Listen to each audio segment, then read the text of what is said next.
या देवी सर्वभूतेषु मातृरूपेण संस्थिता नमस्तस्यै नमस्तस्यै नमस्तस्यै नमो नमः। ओम दुम दुर्गाय नमः। स्वागत है आपका हमारे चैनल पर। आज के इस वीडियो में आप सुनेंगे दुर्गा सप्तशती का चौथा अध्याय। तो सभी प्रकार की व्रत कथाएं सुनने के लिए और दुर्गा सप्तशती के आगे के पाठ सुनने के लिए और हमसे जुड़े रहने के लिए आपको हमारे चैनल को सब्सक्राइब करना है, बेल आइकन को प्रेस करना है और आज की वीडियो अच्छी लगे तो लाइक करना है और शेयर करना है।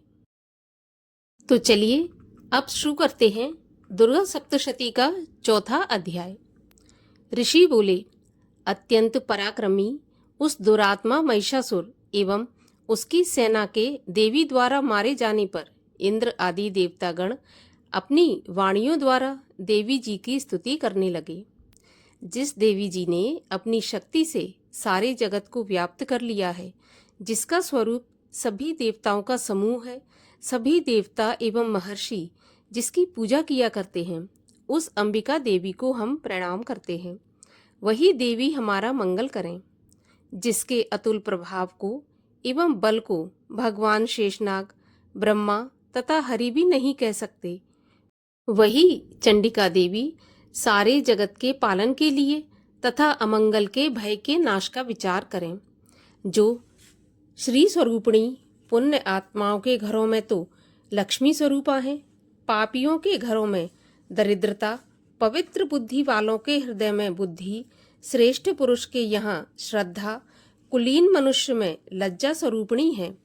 इस प्रकार की हे देवी जी हम आपको प्रणाम करते हैं।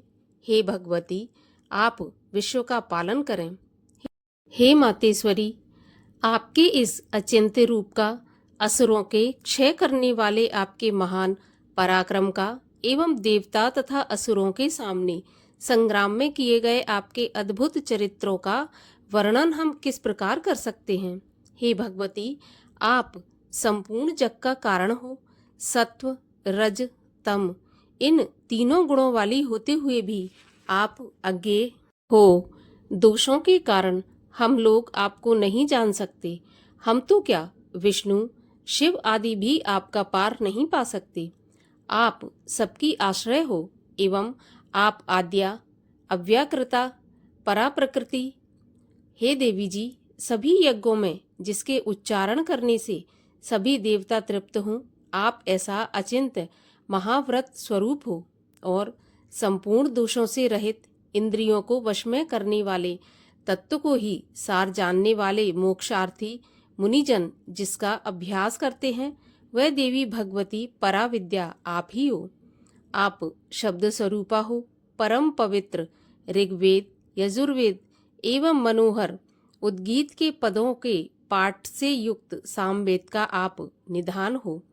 वेद त्रयी देवी हो, 6 गुणों से संपन्न आप भगवती हो। आप सभी शास्त्रों का ज्ञान कराने वाली हे देवी, आप मेधा हो, दुर्गम संसार रूप सागर से पार उतारने वाली नौका रूप दुर्गा हो। आप असंग हो, कैटभ दैत्य के शत्रु विष्णु के वक्ष स्थल पर निवास करने वाली आप लक्ष्मी स्वरूपा हो एवं चंद्रमा को मस्तक पर धारण करने वाले भगवान शिव से सम्मानित आप गौरी हो। यद्यपि आपका मुख सुंदर तथा परिपूर्ण चंद्रमा के बिंब का अनुकरण करने वाला एवं निर्मल मंद मुस्कान से शोभित है। इस प्रकार के निर्मल मंद मुस्कान से शोभित चंद्रमुख को देखकर क्रोध से परिपूर्ण महिषासुर ने झट से ही आप पर प्रहार किया। यह एक अद्भुत बात है। उससे भी अतीव अद्भुत एवं विचित्र बात तो यह है कि जब वह मुख क्रोध से युक्त था, उदय होते हुए चंद्रमा की भांति लाल लाल था, तनी हुई भौहें अति विकराल थीं। ऐसा देखकर महिषासुर ने अपने प्राण तुरंत वहीं पर नहीं छोड़ दिए। भला कौन ऐसा प्राणी है जो क्रोधी यमराज को देखकर भी जीवित रह सके। हे देवी जी, आप प्रसन्न हो। सदा उन्नति दाता देवी जी, आप जिन पर प्रसन्न हैं वे ही सभी देशों में आदर पाते हैं। उन्हें ही धन, तथा यश मिलता है। हे देवी, आपकी कृपा द्वारा ही पुण्य आत्मा पुरुष सभी धर्म संबंधी कार्य प्रतिदिन किया करता है। आपकी कृपा से उसे स्वर्ण लाभ होता है। इसी कारण आप तीनों लोकों में फल देने वाली हो। आपसे बढ़कर और कौन है? सबके लिए उपकार करने वाली आप सर्वदा दयामयी हो। इन राक्षसों के वध करने से जगत सुखी हो। ये राक्षस कभी नरक के लिए चिरकाल तक भले ही पाप करते रहे हों। संग्राम में इनका वध आपने इसलिए किया है कि मुझसे मारे हुए ये स्वर्ग चले जाएं। यही मन में रखकर हे देवी, आप पापियों का वध करती हो। आप असुरों को केवल देखने मात्र से भस्म क्यों नहीं करती? शत्रुओं पर शस्त्रों का प्रहार क्यों कर दिया करती हो? इसका भी एक कारण है, क्योंकि शत्रुगण मेरे शस्त्रों से मरकर पवित्र होकर उत्तम लोकों में पहुंचेंगे। इस प्रकार आपके यह विचार अति उत्तम है। आपका शील स्वभाव दुराचारियों के दुष्ट स्वभाव को निवृत्त करने वाला है और आपका रूप अचिंत्य है। उसकी अन्य किसी के साथ तुलना नहीं हो सकती। आपका पराक्रम तो देवताओं के पराक्रम को नाश करने वाला और दैत्यों का नाश करने वाला है। इसी प्रकार आप शत्रुओं पर भी दया करती हो।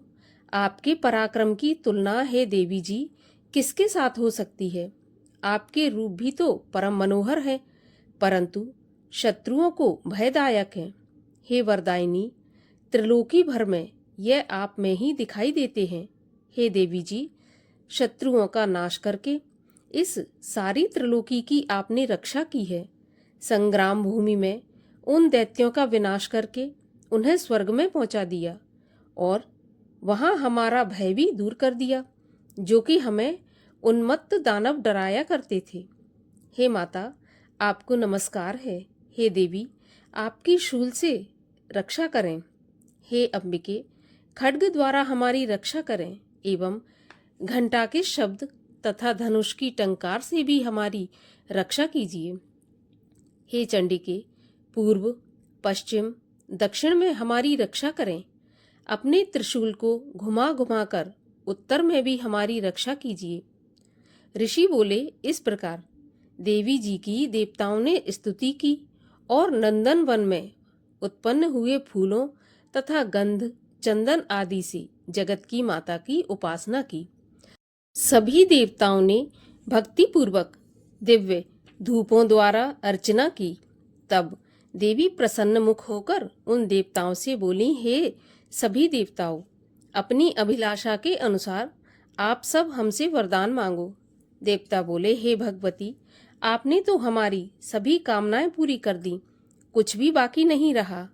हमारे इस महिषासुर शत्रु का आपने वध कर दिया। फिर भी यदि प्रसन्नता पूर्वक हमें वरदान देना चाहती हो तो हे माता, ये वरदान दीजिए कि जब जब भी हम आपका ध्यान करें, स्मरण करें, तब तब हमारी बड़ी बड़ी आपत्तियां आप दूर करें।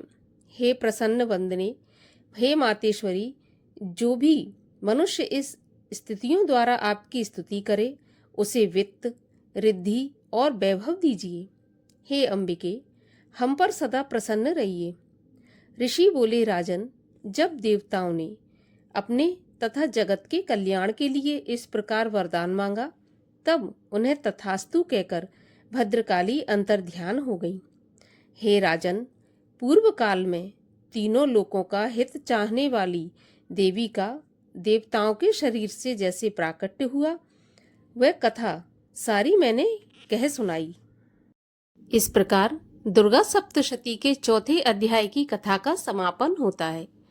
आगे की कथाएं सुनने के लिए चैनल को सब्सक्राइब अवश्य कर लीजिए और आज की कथा अच्छी लगी हो तो एक लाइक कर दीजिए और शेयर कर दीजिए।